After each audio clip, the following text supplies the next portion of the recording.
नमस्कार, मैं कुलदीप अवस्थी।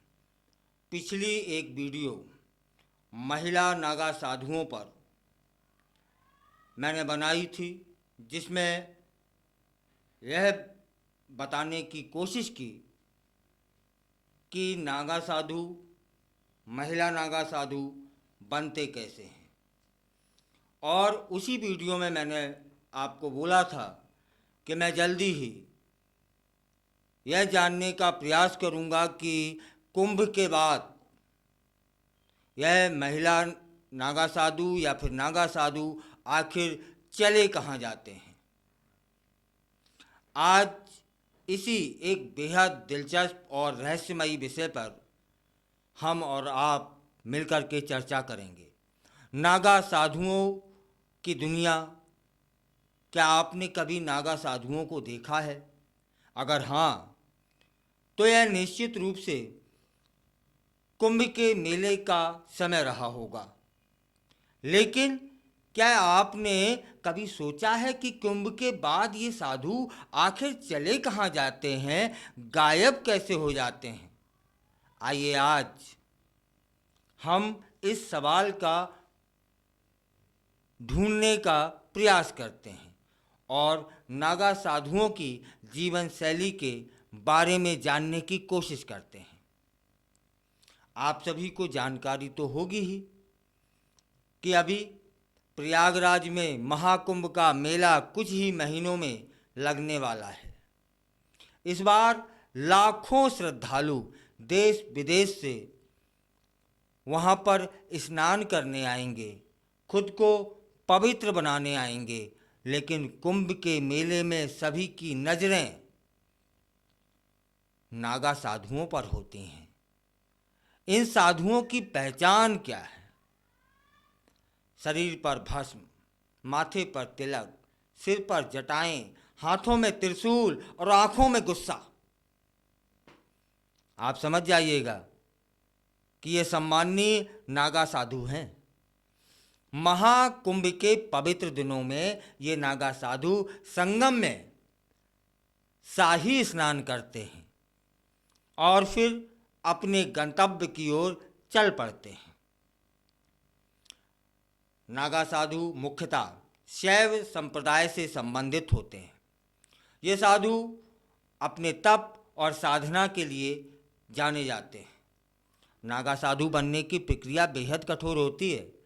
इसके लिए उन्हें 6 से 12 साल तक कठोर तपस्या करनी पड़ती है। इस दौरान उनकी दैहिक, ब्रह्मचर्य और मानसिक नियंत्रण की परीक्षा होती है।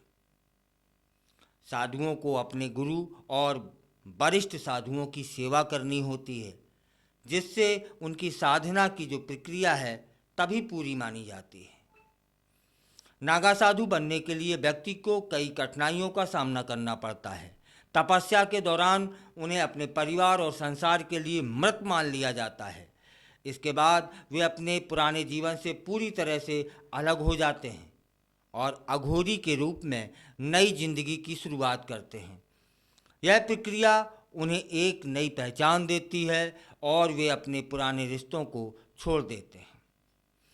नागा साधुओं की तपस्या का एक महत्वपूर्ण हिस्सा है पिंडदान और श्राद्ध। परीक्षा के सभी पड़ाव पार करने के बाद उन्हें अपना ही पिंडदान और श्राद्ध करना पड़ता है। यह एक प्रतीकात्मक प्रक्रिया है जिसमें साधु अपने पुराने जीवन को छोड़कर एक नई शुरुआत करते हैं। तपस्या के दौरान नागा साधु वस्त्रों का त्याग कर देते हैं।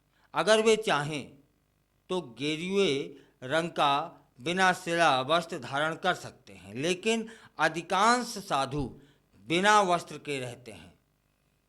श्रृंगार के रूप में उन्हें शरीर पर भस्म रगड़ने की अनुमति होती है। बस यही उनका श्रृंगार है और वास्तविक यही उनकी सुंदरता भी। इसके अलावा वे रुद्राक्ष और जटा भी धारण करते हैं। नागा साधुओं की तपस्या पूरी होने के बाद एक विशिष्ट संस्कार किया जाता है, जिसमें उनकी कामेंद्री को भंग कर दिया जाता है, जिससे उनकी कामुक इच्छाओं का अंत हो जाता है और वे आजीवन ब्रह्मचर्य का पालन करते हैं। यह संस्कार उन्हें एक नई पहचान देता है और वे साधना में पूरी तरीके से लीन हो जाते हैं। नागा साधु महाराज आमतौर पर हिमालय की गुफाओं या एकांत स्थानों पर रहते हैं। वे आम लोगों से दूर रहकर भगवान में ध्यान लगाते हैं। कुंभ के दौरान वे केवल शाही स्नान के लिए सार्वजनिक स्थान पर नजर आते हैं। साधु भिक्षा पर जीवित रहते हैं और दिन में सिर्फ एक बार भोजन करते हैं। इसके अलावा उन्हें बिस्तर पर सोने की मनाही होती है। वे केवल जमीन पर सो सकते हैं। कुंभ के बाद नागा साधु अपने एकांत स्थानों पर लौट जाते हैं। वहाँ भी अपनी साधना में फिर लीन हो जाते हैं और समाज से फिर दूर चले जाते हैं। यह समय उनके लिए पुनः ऊर्जा प्राप्त करने का होता है। साधु अपनी साधना के दौरान ध्यान और तपस्या करते हैं, जिससे वे अपने आध्यात्मिक लक्षणों और आध्यात्मिक लक्ष्य को प्राप्त कर सकें। नागा साधुओं की दुनिया में एक और दिलचस्प पहलू है उनकी भिक्षाटन की प्रक्रिया। वे साधु भिक्षा मांगने के लिए विभिन्न स्थानों पर भी जाते हैं, लेकिन वे इसे एक साधना के रूप में देखते हैं। भिक्षाटन के दौरान वे लोगों को आशीर्वाद देते हैं और अपने अनुभवों को साझा करते हैं। यह प्रक्रिया न केवल उन्हें भौतिक रूप से जीवित रहने में मदद करती है, बल्कि यह उन्हें समाज से जुड़ने का भी एक माध्यम है। नागा साधुओं का जीवन एक प्रकार का अनुशासन है। वे अपने जीवन में किसी भी प्रकार की भौतिक इच्छाओं को त्याग देते हैं। यह अनुशासन उन्हें मानसिक और आध्यात्मिक रूप से मजबूत बनाता है। साधुओं का मानना है कि भौतिक वस्तुओं की कमी से वे अपने लक्ष्य की ओर अधिक ध्यान केंद्रित कर सकते हैं। माने भौतिक वस्तुएं कम होंगी तो हमारा जो लक्ष्य है, हमारा जो ध्यान है, वह केंद्रित रहेगा। नागा साधुओं की दुनिया बेहद रहस्यमयी है। उनकी तपस्या, जीवन शैली और साधना के बारे में जानकर हमें यह समझ में आता है कि वे कितने कठोर और समर्पित होते हैं।